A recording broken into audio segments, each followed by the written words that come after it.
Сайн мэцгнүүдээ хобби нэвтрүүлгийн шинэхэн дугаарыг эхлэхэд бэлэн болсон байна. Өнөөдрийн зочноор хиймэл оюун ухаан ашиглаж K-pop дуунуудыг сонсож болдог веб пэйж зохион бүтээсэн Сав Эрдэнэч манд хүрсэн байна. Сайн байна уу? Сайн байна уу? Манай нэвтрүүлгийн урилгыг хүлээж авсанд маш их баярлалаа. Намайг урьсанд баярлалаа. Та өөрийгөө дэлгэрэнгүй танилцуулаад өгөөч. Намайг Сав Эрдэнэ гэдэг. Би 15 настай. Ам бүл тавуулаа амьдардаг. Би өөрөө энэ жил 10 дугаар анги Монгол тэмүүлгээс сургуульд явдаг. Би чөлөө цагаараа код бичиж бүжиглэх дуртай.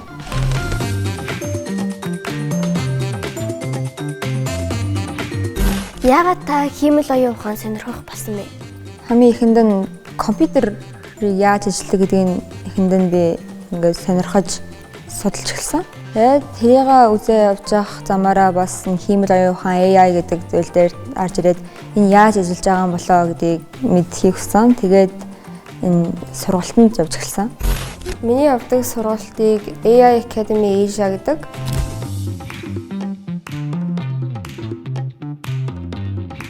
Зөвхөн код бичгээсээ гадна AI гэдэг зүйл юу юм, яаж хэрэглэдэг, яаж хийдэг. Тэгээд бид нэр энд явангаа AI хиймэл оюун ухаанд тулгуурласан тийм зүйлүүдийг хийж сурсан. Дээр нь нэмээд 3-4 төрлийн шинэ код бичих тийм хэлүүдийг сурч авсан.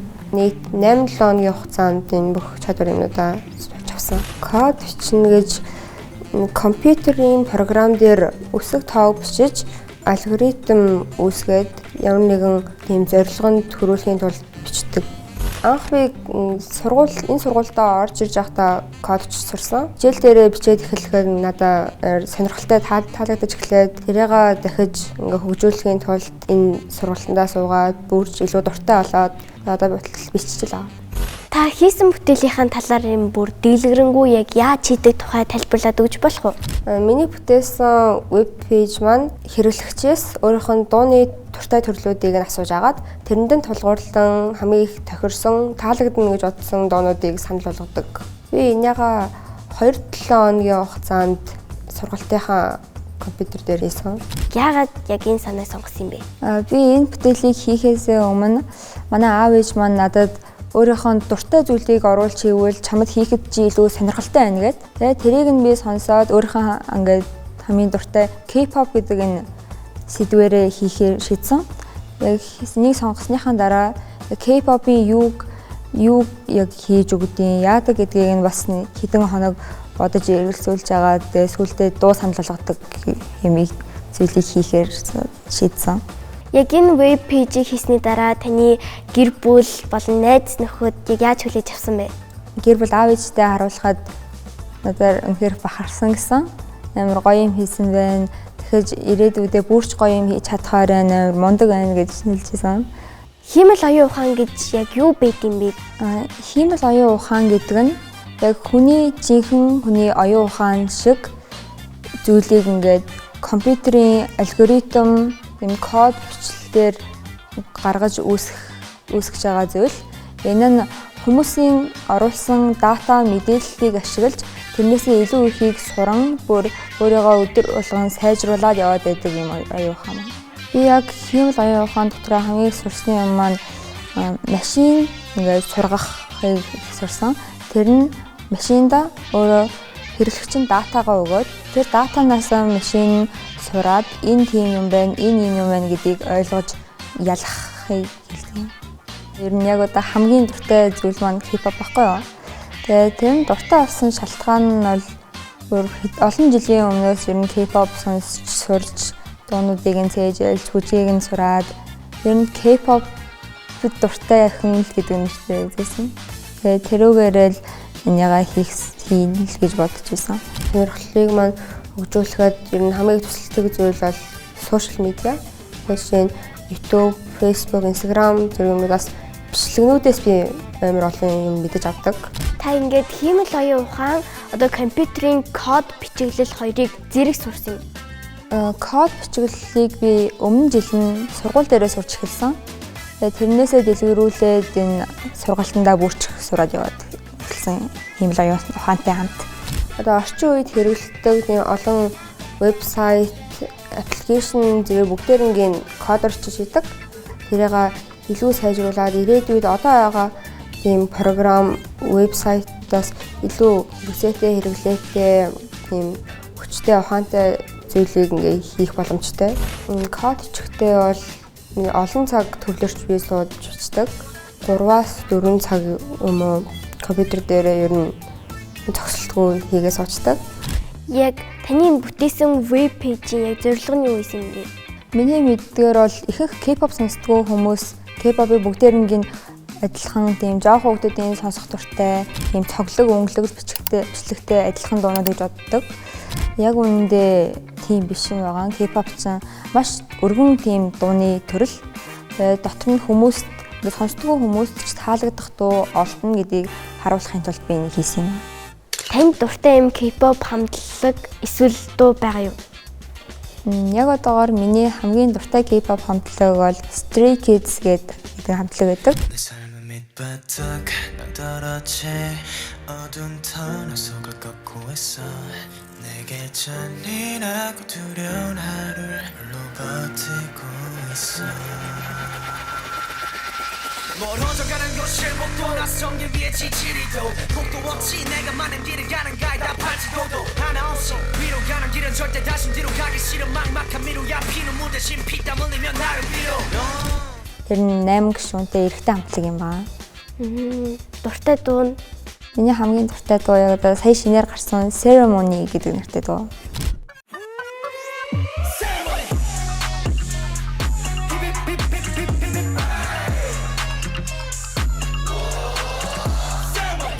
таны яг ингээд хобби солигдож ирсэн үү? Одоо яг миний насан дээр байхад одоо уран гимнастик хичээллэх дуртай байсан чинь яг жоохон тамраал ирэнгүүтэл хичээлхээ байлаа дуу сонирхох юу одоо дуртай болсон гэх юм.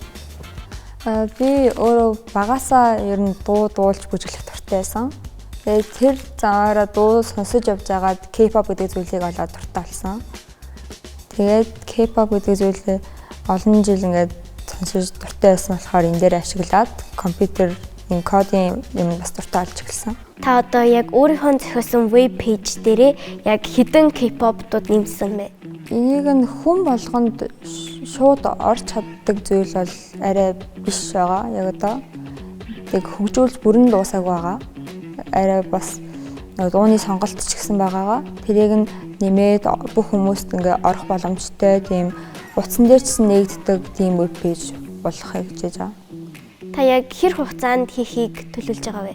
Ер нь хэдэн энэ жил дуусахаас өмнө тэрийг ингээд хөгжүүлж, янзлаж, илүү олон дуутай олгож, илүү олон хүмүүс ашиглахаар болох төлөвлөгөөтэй байгаа. Би одоо өөрийнхөө хийсэн веб пэйж рүү орохын тулд Python дээр бичсэн кодыг төгжүүлж байна. За, энийг хэрэглэхдээ хамгийн түрүүнд өөрийнхөө дуртай дууныхаа жанраа оруулна. Энд нь нийт ингээд яг одоогоор 5 тийм сонголт байгаа. Энэ сонголтуудаас өөрийнхөө хамгийн дуртай тохирсон жанраа сонгоод тэгээд дараа нь өөрийнхөө сонсохыг хүссэн ингээ хамтлаг дууныхаа эмэгтэй хамтлаг сонсмаар нь нөө, эрэгтэй хамтлаг сонсмаар нь нөө гэдгээ сонгоод энд нь бас эрэгтэй эмэгтэй холилдсон хамтлагууд ч байдаг. Тэгээд эндээсээ нэгийг сонгочихно. Тэгснийхаа дараа өөрийнхөө дууны хэв маягаа хэр хөөрхөн байлгамаар байна гэдэг нэгээс 10-ийн хооронд хэр ингээд cool дог ойлгомоор байна гэдгээ сонгоод тэгээд хэр тийм хар бараа ойлгомоор байгаагаа бас өөрөө ингээд нэгээс 10-ийн хооронд сонгоод ингээд хэмжээг нь өөрчилүүлнэ. Тэгээд хамгийн сүүлдээ тэр дуугаа хэр алдартай ойлгомоор байна. Ер нь хүмүүсийн мэддэг дуу сонсомоор байна уу гэдгийг ингээд сонгочихно. Тэгснийхаа дараа өөрөө нийт хэдэн тийм дууг санал болгож авмаар байна гэдгээ бичээд тэгээд бичснийхаа дараа тоог ингээд одоо жишээ нь 7-ыг оруулчих. Тэгснийхаа дараа энэ get recommendations гэсэн төвчлөр дээр дарахаар таны ингээд оруулсан дуулслуудыг чи хамгийн их хангасан дуунууд ямар нэртэй, ямар хамтлагийнхтай хэр их ингээд таны сонголтуудтай чинь нийцэж гин гэдэг тэнд хамт ингээ гараад ирчнэ. Энийг бичихдээ ямар ингээд хүнд харагдахдаа ямар хэлбэр хэмжээтэй өсгүүдтэй ямар өнгөтэй стикер тийм эможи оруулах юм уу гэдгээ тусдаа нэг биччихнэ. Тэгснийхаа дараа яг өөрийнхөө энэ бүтээсэн апийнхаа яг юу хийдэг, ямар үйлдэлтэй гэдгийг нь бас нэг тусдаа биччихнэ. Тэгснийхаа дараа хамгийн сүүлд нь энэ хийсэн зүйлийнхаа яг харагдах байдлаасаа гадна хаана нь ямар тийм өгүүд байгаа юм хэр том хэмжээтэй ийм сав нэмэхүү яах уу, энэ ямар дуу хэлбэртэй байх юм бол гэдгээ бүгдээр ингээ бас дахиад тустай бичсэн. Нийт ингээ 3 тустай тийм код бичсэн байгаа. Тэгээд тэрэн дээр нэмээд бас би өөрийнхөө энэ бичсэн дуунуудаа хаанаас санал болгох вэ гэд тэрийг бас бичсэн. Энийг нь бол би бүгдээрингийн өөрөө бүгдээрээ бүх 150 дууг бол бичнэ гэж байхгүй. Тийм болохоор эдрийг энэ сургалтын дээрээ сурсан AI-ийн тусламжтайгаар ингээд дуунуудыг ингээд бичиж гаргаж өгөөд тэгээд тэрийг дахиж шалган ингээд жинхэнэ дуу мөн үү биш үү гэдгийг ингээд харж шалгаж агаад энийгээ тэрнтэй холбоод хийсэн байгаа. Тэгэхээр энийг хийхэд нийт би 4 тустай юм хийж эдрийг нь нийлүүлээд ийм аппликейшн болгосон. Санал олгож гаргасан энэ дуунууд маань бол зүгээр л ингээд текст байгаа. Энээсээ хүнээс харж агаад ийм нэртэй ийм хамтлагийн дуу ингээд надад таалагдах юм шиг байна гэд өөрөө хайж ингээд олох хэрэгтэй. Харин ирээдүйд энийгээ илүү сайжруулад энийг нь шууд тэр дууныхаа линктэй холбоотой ч юм уу шууд тэр дороо ингээд сонсох боломжтой болгоно. Би жишээ нь одоо өөрөө pop дуу ингээд сонсох дуртай. Гэхдээ pop гэдэг зүйл чинь бас амар олон өөр тийм төрлийн ингээ аюуттай байдаг. Тэгээ зарим хүмүүс нь ингээд нэг төрлийн ингээ тийм хүчтэй, энергитэй попд дуртай байх юм бол зарим хүмүүс нь арай зөөлөн, уянгалаг, хөөрхөн тийм ингээ pop дуунууд нь дуртай байж магадгүй. Тийм болохоор тэрэнд нь бас ингээд илүү чухалчилж ингээд ялгааг нь гаргахын тулд ийм юмнууд бас ингээд нэмж хийсэн. Ер нь л анзаархад ийм K-pop-тэй холбоотой олон аппликейшнуд бол байгаад байдгүй. Тийм болохоор K-pop-тэй холбоотой ингээд ямар юм хийж болох вэ гэж өөрөө бас судалж яваад үлдээ ингээд дуу санал болгодог тийм зүйл хийл гэж ингээд шийдсэн. Та яг энэ веб пэйжийг бүтээхэд яг юм хэцүү санагдсан эсвэл яг ингээл шантармаар үе байсан уу? Шантармаар хэцүү үе бол байсан. Мэдээж анх удаага хиймэл оюухан сурж байгаа юм чинь хэцүү байсан. Надаа хамгийн их дэмжлэг болсон хүн маань манай дүү ихтэй тааж чаднаа зүгээрээ танд итгэж гин ингээд надаа энийг өргөлжлүүлж хийх тийм итгэлийг өгсөн манай дүү байсан. Та яг дараачийн бүтээлээ яг ямар санаагаар хий гэж бодож байна? Танд ийм бодсон санаа байгаа юу? Дараачийн бүтээлээ би AI ашиглан хувцас сонгодог тийм бот хий гэж бодож байгаа. Одоо жишээ нь хүн өөртөө байгаа хувцснуудын зургийг оруулаад ч юм уу эсвэл өөр тийм дэлгүүрийн веб пэйж дээр байгаа тийм хувцсуудын зургийг хараад өөрт нь тэр хувцсууд нийлээд ямар харагдах вэ гэдгийг AI-аар дүрсэлж харуулдаг тийм юм хийнэ гэж бодож байгаа. Ихэнх хүмүүс ч өглөө хасаад ямар хувцас сонгохоо мэдэхгүй байдаг шүү дээ. Тэрэнд нь туслахаар гэж байгаа. Тэгээ манай нэвтрүүлгийн ивент тэтгэгч бидний дуртай Фабио тэнийг бичнээрээ дайлж байна. Баярлалаа. Та өөрийнхөө яг хичээлийг болон хоббигоо яг яаж зохицуулдаг вэ? Миний хичээл дээр маань ер нь код бичих хоббийнхаа зарим хэсэг нь аль нь ордог болохоор тэр хичээлдээ би ер нь дуртай. Орох болгондоо хобби маань орж ийн гэд баярлж ордог. Тэрнээсээ гадна бас хоббигоо завтай үедээ код бичих дуртай. Гэтэ сүүлийн үед хичээл ороод эхэлсэн болохоор ер нь зав баг гараад байгаа. Тийм болохоор зөвхөн яг хичээлийнхаа цаг дээрээ орж явах үедээ л хийж амжиж байгаа яг одоогоор. Таны мөрөөдөл юу вэ? Миний мөрөөдөл энэ чиглэлээр энэ компьютер код хиймэл оюухан чиглэлээр явж бүр ирээдүйд том юм хүмүүст хэрэгтэй болсон тийм апп юм уу, вебсайт юм уу, тийм ямыг үүсгэж бүтээх зорилготой. Таны одоо ирээдүйд сонгох мэргэжил ямар мэргэжил? Ирээдүйдээ би компьютерийн программист болно гэж бодож байгаа. Компьютерийн чиглэлээр код бичих тал руугаа л явна гэж юм төсөөлж байгаа. Энийг хийхийн тулд би яртайч мэдээлэл технологийн хичээлдээ их сайн анхаарч сурах хэрэгтэй. Эндээсээ би компьютер программын суурь тавигдаад тэрнээсээ би илүү ингээд сурж илүү сайжирч явна. Тэрнээрээ нэмээд өөрөө бас ингээд цав хугацаагаа оруулж хичээх хэрэгтэй. Бүр ингээ олон жилийн дараах ийм хотыг төсөөлж гинөө. Бэлав ингээд ийм нэг бах ийм роботууд ингээд яг хүний оронд тавигдсан. Тэгээд бүх юм ингээ шилэн барилга Тэгээ баруун тийм машин нэстэмсчим төсөөлж гин. Та яг юу төсөөлж байна вэ? 50 жилийн дотор бол хиймэл оюун ухаан хийсэн шиг маш их хөгжих баг. Сая бол хиймэл оюун ухаан ч бүр дээр үессэн. Гэтэ сүүлийн хэдэн жилд өмнө хизээж байгаагүй шигээ маш ихээр хөгжиж алдартай болсон. Тэрээга дөрэн бүр илүү хөгжиж ингээ ирээдүйд яваад байна гэдэгт би итгэлтэй байна. AI дээр яг сул тал байгаа болов. AI бол төгс юм бол биш. Мэдээж сул тал байгаа.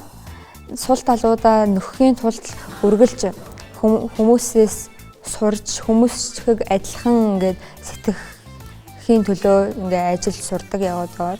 Одоо бас тантай адилхан AI болон код бичих сонирхолтой хүүхдүүд үзэж байгаа хин нэвтрүүлгийг тэгэхээр та яг ямар зөвлөгөө өгөх вэ? Код бичиж аппликейшн тийм хийхийг хүсэж байгаа хүүхдүүдэд хэлэхэд амархан байхгүй.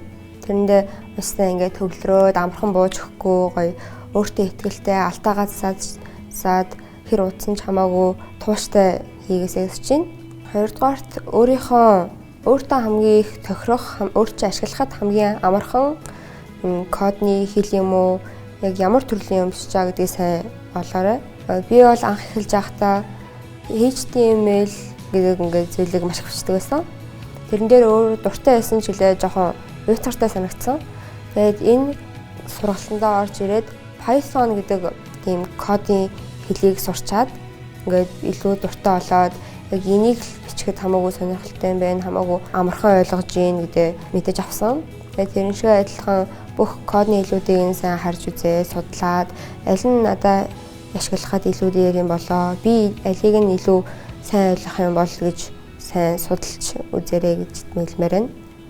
Таны одоо ийм дараачийн бүтээх веб пэйж одоо хувцснуудаа харуулад тэгээд ерөөхдөө бол ингээд яг энэ хувцас ингэж зөгцөн гэсэн ийм одоо веб пэйж бүтээнийсэн. Тэгээд та заавал бүтээгээрээ би бүр томоос том амжилтыг хүсэж байна.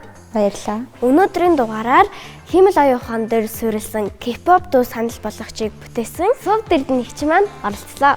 Манай нэвтрүүлгийн ивент дэвш Бэди дуртай Фабио танд гарын бэлээ өгж байна. Баярлалаа. Манай нэвтрүүлгийн урилгыг хүлээж авсанд маш их баярлалаа. Тэгээд хобби нэвтрүүлгийн маань энэ дугаар түр өндөрлөж байна. Дараагийн дугаар хүртэл түр баяртай.